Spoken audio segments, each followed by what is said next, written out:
আমরা আসলে কি চাই, এই কথাটার অর্থ হলো আমরা আসলে কি কল্পনা করি। একটা মানুষ তখনই নিজের জীবনকে ধন্য মনে করে যখন তার কল্পনা বাস্তব রূপ পায়। তখনই মানুষটা বলে, আমি যা চেয়েছি তাই পেয়েছি। পৃথিবীর প্রত্যেকটা মানুষের কল্পনা আলাদা আলাদা। এই যেমন আমার কথাই বলি, আমি চাই আমি বিলিয়নার হব। আমার 100 জন সুন্দরী বউ থাকবে, তারা কোনোদিন বুড়ি হবে না। হাজারো নারীর স্বপ্নের পুরুষ হব আমি। আমার কয়েকটা হেলিকপ্টার থাকবে, ইচ্ছে মতো যে কোনো দেশে উড়ে চলে যাব, পাসপোর্ট আর ভিসা ছাড়াই। সাধ্যমতো সবাইকে হেল্প করব, পাশে দাঁড়াবো। সারাদিন মদের নেশায় ডুবে থাকবো আর লক্ষ বছর বাঁচব। এই কল্পনার জগৎটা একান্তই আমার নিজের। আমার এই কল্পনা বাস্তব রূপ পেলে আমি নিজেকে সফল মনে করব এবং নিজেকে এই জগতের শ্রেষ্ঠ সুখী মনে করব।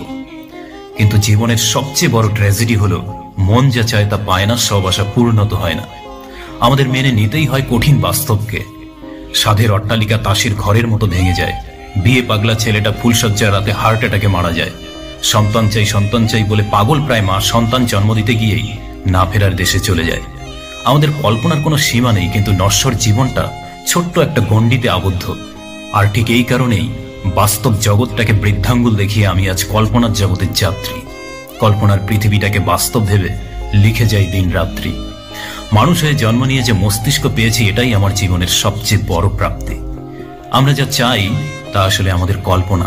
কল্পনায় সৃষ্ট চাওয়াগুলোকে কখনো কখনো কল্পনার মাধ্যমেই পূরণ করতে হয়, তাহলেই জীবনটা সুন্দর।